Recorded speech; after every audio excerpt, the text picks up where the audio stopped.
AIMIM chief और हैदराबाद से सांसद असदुद्दीन ओवैसी ने बहरीन में भारत का पक्ष रखते हुए कहा है कि पाकिस्तान एक हमलावर है, पीड़ित नहीं। उन्होंने कहा कि हमने बहरीन सरकार के सामने भारत का पक्ष रखा। हमने उनको बताया कि कितने सालों से पाकिस्तान की तरफ से सहायता प्राप्त और ट्रेन आतंकी भारत में हमले कर रहे हैं और कई लोगों की जान जा चुकी है। ओवैसी ने बताया कि हमने बहरीन सरकार के सामने सारा डाटा दिया। ओवैसी ने कहा कि पहलगाम आतंकी हमले में पाकिस्तान की संलिप्तता इस बात से भी साबित होती है कि आतंकी हमले के बाद टीआरएफ संगठन ने 2 बार इसे स्वीकार किया। हमारे साइबर विशेषज्ञों ने पाया कि उन्होंने इसे पाकिस्तानी सैन्य छावनी के पास से इंटरनेट पर अपलोड किया था। हाँ, आज जो सुबह में हम बहरीन के डिप्टी पीएम हैं शेख खालिद बिन अब्दुल्ला अल खलीफा, फिर उसके बाद जो शूरा कौंसिल के चेयरमैन हैं हिज एक्सेलेंसी अली बिन सालेह अल सालेह, और फिर जो फर्स्ट डिप्टी स्पीकर हैं हिज एक्सेलेंसी अब्दुल नबी सलमान अहमद साहब के साथ और कौंसलर रिप्रेजेंटेटिव की हमारी मीटिंग हुई। बहुत अच्छी मीटिंग हुई। उसमें तमाम ग्रुप ने जो जय पांडा उसकी क़यादत कर रहे हैं, हमने भारत का पक्ष रखा। हमने उनको बताया कि कितने बरसों से भारत में पाकिस्तान की तरफ से जो उनके एडेड प्रमोटेड ट्रेन टेररिस्ट आकर भारत में आतंक मचा रहे हैं और कितने लोगों की जाने गई। हमने पूरे डेटा उनको दिया कि चाहे वो मुंबई का ब्लास्ट हो, ट्रेन ब्लास्ट हो, जम्मू कश्मीर के असम्बली के सामने जो सुसाइड बॉम्बर का ब्लास्ट हो, फिर पुलवामा हुआ, उससे पहले पठानकोट, फिर पिछले साल रेसी में एक बस के ऊपर गोलियां चलाई गईं।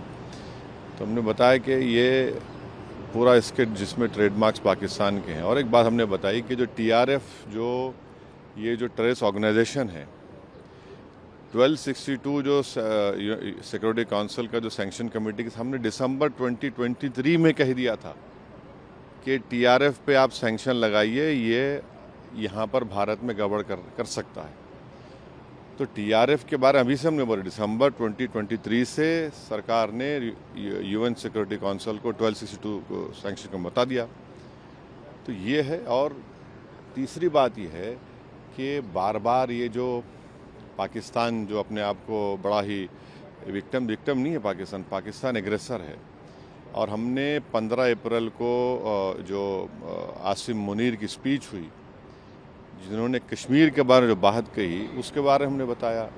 और फिर देखिए पाकिस्तान का इन्वॉल्वमेंट इससे भी साबित होता है कि जो पहलगाम के टेररिस्ट अटैक के बाद टीआरएफ ऑर्गेनाइजेशन ने 2 मरतबा इंटरनेट के ऊपर उसको कबूल किया और भारत सरकार ने जो हमारे एक्सपर्ट्स ने साइबर के एक्सपर्ट्स ने मालूम किया तो वो तो पाकिस्तान के मिलिट्री कैंटोनमेंट के करीब से उन्होंने उसको इंटरनेट पे डाला। वो तो फुटप्रिंट्स निकल नहीं सकते।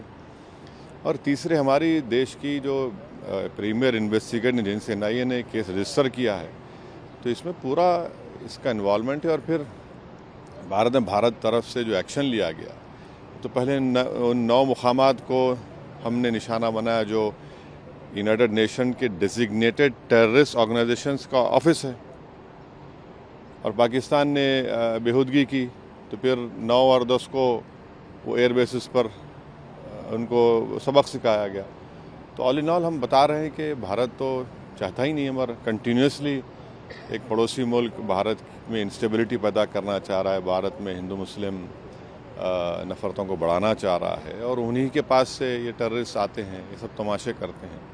तो बहुत अच्छी मीटिंग्स हुई और सब ने इस पॉइंट को उनके सामने रखा और उन्होंने भी सुना है। हम उनको ये कह रहे हैं कि आप भारत को आप जो देख रहे हैं, और भारत यहाँ पर बहरीन में तो 1962 तक रिज़र्व बैंक ऑफ इंडिया की तरफ से गल्फ रुपी इस्तेमाल होता था, और भारत पहला देश है जो एंटी कॉलोनियल स्टैंस लिया था यूनाइटेड नेशन में, और उसकी वजह से बहरीन को यहाँ पर अंग्रेज़ों को छोड़ के जाना पड़ा। और हमने उनको बहरीन की हुकूमत को याद भी दिलाया कि 2018 और 22 में आप ही के एक बहरीनी डिप्लोमेट की वजह से पाकिस्तान को FATF ग्रे लिस्ट में डाला गया और एक आतंकवादी जो यहाँ पर छुपा हुआ था उसको 2015-16 में उन्होंने भारत सरकार के हवाले भी किया। तो हम उनसे कह रहे हैं कि मिडिल ईस्ट में FATF के मेंबर हैं और वो पाकिस्तान को दोबारा ग्रे लिस्ट में लेकर आए, क्योंकि जो फंड्स आ रहे हैं उसके ऊपर कोई रोक टोक नहीं है। और 2026-27 में बहरीन सिक्योरिटी काउंसिल का मेंबर भी होने जा रहा है, तो इस एतबार से भी ये बहुत अच्छा रहा। जिस तरह से टॉप लीडर से मुलाकात हुई, 2 दिन की बहरीन की विजिट ख़त्म होने वाली है, गवर्नमेंट की तरफ से, बहरीन गवर्नमेंट की तरफ से किस तरह का आश्वासन मिला? देखिए, हमने जो बातचीत की उन्होंने बड़ा अच्छा सुना, उन्होंने अपनी बातें भी रखी जो उनकी सरकार का ज़ाहिर अपना पक्ष रखे, हम अपनी सरकार की बात रखे। उनको बताए कि देखिए इनस्टेबल करने की जो कोशिशें की जा रही हैं भारत को, ठीक नहीं है और ना साउथ एशिया के लिए ठीक है, ना रीजन के लिए ठीक है, ना किसी के लिए भी ठीक है। तो उन्होंने भी कहा कि हम तो यहाँ पर करीब 7 लाख से करीब ज़्यादा नॉन बहरीन रहते हैं, बड़ा हिस्सा हमारे करीब 2 लाख मलयाली इंडियंस रहते हैं, फिर कर्नाटका के हैं, तेलंगाना आंध्रा के हैं और मुख्तलिफ भारत के लोग यहाँ पर रहते हैं। तो सब उन्होंने उस बात को माना कि भाई यहाँ पर आप भारत के लोगों का बहुत बड़ा कंट्रीब्यूशन है बहरीन के लिए, हमने भी अपनी बात रखी। बता दें कि असदुद्दीन ओवैसी ने एक सर्वदलीय भारतीय संसदीय प्रतिनिधिमंडल के हिस्से के रूप में बहरीन का दौरा किया। इसका नेतृत्व बीजेपी सांसद बैजयंत जय पांडा कर रहे हैं। इसका मकसद पाकिस्तान द्वारा प्रायोजित आतंकवाद को उजागर करना और भारत की आतंकवाद के प्रति शून्य सहनशीलता की नीति को रेखांकित करना था। बता दें कि 22 अप्रैल को पहलगाम में हुए आतंकी हमले में 26 पर्यटक मारे गए थे। पाक आतंकी संगठन TRF ने इसकी जिम्मेदारी ली थी, जिसके बाद भारत ने बड़ा एक्शन लेते हुए 7 मई को ऑपरेशन सिंदूर लॉन्च किया।